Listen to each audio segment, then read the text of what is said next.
बहुत सारे अनुभव दीदी के पास है। मैं 2 बातें दादी जी के बताना चाहूंगी कि दादी जी प्रकृति जीत कैसे थे। अव्यक्त बाप दादा ने उनको बहुत सारे टाइटल दिए, है ना। दादी रमता योगी, मस्त फकीर। दादी कहती है जेब खाली और सारे विश्व के मालिक वो मैं हूँ। जेब खाली है, खीसा बोलते थे। हाँ खीसा, खीसा बोलते हैं। तो सारे विश्व के मालिक कैसे हैं? वैसे कुछ है नहीं एक पैसा भी, और देखे जाए तो विश्व के मालिक बनने वाले हैं। तो ऐसी दादी बाबा ने की तरह वो पैसा हाथ में नहीं लेते, ना कोई पर्स ना कोई कुछ नहीं। पर तो दादी प्रकृति जीत कैसी थी? बाबा ने कहा कि ये दादी को प्रकृति बहुत हिलाती है, बहुत पेपर आए तन के पेपर, पर दादी ऐसी है जो ये प्रकृति को हिलाने वाली है। और खुद ऐसी दादी जहाँ भी जाती, चाहे वो बारिश का मौसम है, आंधी तूफान है, दादी जाए और सब मौसम बिल्कुल ना। हर प्रकृति जीत आत्माओं के ऐसे अनुभव है जो हर एक कार्य कराते हैं, प्रकृति को भी अपने अनुसार चलाने वाली, ऐसी हमारी दादी थी। और दादी को बहुत अच्छा हाँ, चक्रवर्ती का भी टाइटल बाबा ने दिया था कि दादी ऐसी चक्रधारी है, एक चक्कर में सभी आत्माओं के चक्कर को खत्म कर देती है। ऐसी सुदर्शन चक्रधारी दादी, है ना। इतनी, क्योंकि दादी को देखा सबसे ज्यादा ट्रैवलिंग करने वाली दादी जानकी जी, है ना। आज अमेरिका तो कभी लंदन, कभी ऑस्ट्रेलिया, कभी शाम को देखे तो माउंट आबू, कभी शांतिवन में योग करा रहे हैं, कभी ज्ञान सरोवर में क्लास करा रहे हैं। तो ऐसे दादी विशेष बातों को अटेंशन दे करके, पहले के जब दादी की तबीयत ठीक थी ना, तब दादी कहते 2-2 बार ऊपर से नीचे आना जाना पड़ता था। ज्ञान सरोवर में क्लास है, कभी पांडव भवन में है। तो गोपी दीदी बताते अपना अनुभव कि मैं दादी को कहती है सारा कुछ कैसे कर लेते हो आप? कहती एक राउंड में मेरे को उल्टी आने लग जाती है। आप सबको अनुभव होगा, जो जिसको भी तबीयत ठीक नहीं होती, ऊपर जाते ही तबीयत खराब हो जाती है, पर दादी का ऐसा नहीं था। तो दादी ने, गोपी दीदी बैठे थे खाना खा रहे थे, तो दादी ने उनको देख लिया, थोड़ा सा चिट चैट तो कर ही लेते हैं बहने। तो फिर अचानक नीचे आ रहे थे दादी ज्ञान सरोवर से शांतिवन, तो उनका तबीयत खराब हो गया, चक्कर आया। दादी गाड़ी रोको, और उनको उल्टी भी हुई थोड़ा। कहते कहते क्या हो गया? तो ऐसे पूछा भी नहीं दादी ने, कहती गाड़ी रोको, तो गाड़ी रोक दी। तो ड्राइवर ने कहता है ठीक है अपना बाहर घूम के आ जाओ।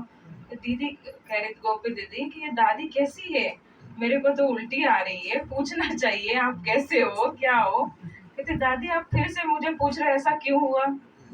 तो दादी ने बड़े प्यार से समझाया था कि आप खाना खाते समय बाबा की याद में थी, या हर समय आप बाबा की याद में रहते हो? कितना अपना समय वेस्ट करते हो, कितना व्यर्थ चिंतन में आप उसको चिंतन में लाते हो, अपना समय संकल्प व्यर्थ करते हो, तो ऐसे ऐसे प्रॉब्लम होती है।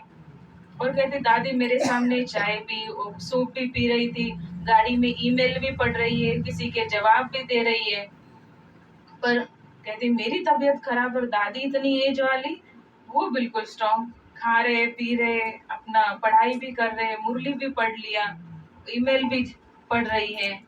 तो दादी का कहना ये था कि अपना हर संकल्प और समय वेस्ट नहीं करो। तो जब वेस्ट नहीं करते हैं तो हर समय और संकल्प हमें ऐसे छोटी छोटी बातों में वो मदद करता है। तो ऐसे कह करके खुद करके फिर दादी सिखाती थी। और दादी को सचली कौड़ी ये भी बाबा ने टाइटल दिया था। और दादी के लिए एक फॉरेन की बहन ने कविता लिखी थी कि उसमें ये लिखा हुआ था कि दादी जो है पहली लेडी है जो असंभव कार्य संभव करने वाली थी। कहते दादी जैसी जो ज्यादा पढ़ी लिखी नहीं है, उनके पास कुछ भी पैसा नहीं है, और बाबा ने कहा और वो लंदन चली गई सेवा में। तो वो कहती है कि अगर कोई लिस्ट निकाले कि असंभव कार्य संभव कैसे करे, तो सबसे शिखर पर पहले नाम दादी का होगा। तो इसका मतलब जब ये दादी कर सकती है तो कोई भी दुनिया में असंभव काम है नहीं। तो ये दादी ने करके सिखाया। तो आप लोग तो बहुत अच्छे हो, लेकिन दादी तो, है ना, अपना सब कुछ, इतना बंधन था दादी को फिर भी कैसे अपने घर गृहस्थ को संभालते हुए आगे बढ़ते, उससे बंधनों से अपने आप को काट दिया, है ना। बंधनों को काट करके खुद इतनी स्वतंत्र आत्मा बन गई और औरों को भी विकारों से स्वतंत्र करने का, पूरा विश्व कल्याण करने का अंत तक उन्होंने कार्य किया। ऐसे हमारी दादी जानकी जी, जो रमता योगी मस्त फकीर थी, दादी खुद करके और सिखाती थी, है ना। ऐसे ही हम दादी के कदम पर कदम चल करके हम दादी समान, बाप समान बन सकते हैं। सभी दादी को ओम कहेंगे शांति।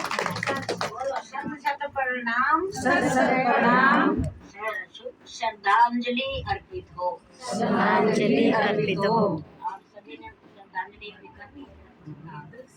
लो जितने फूल सभी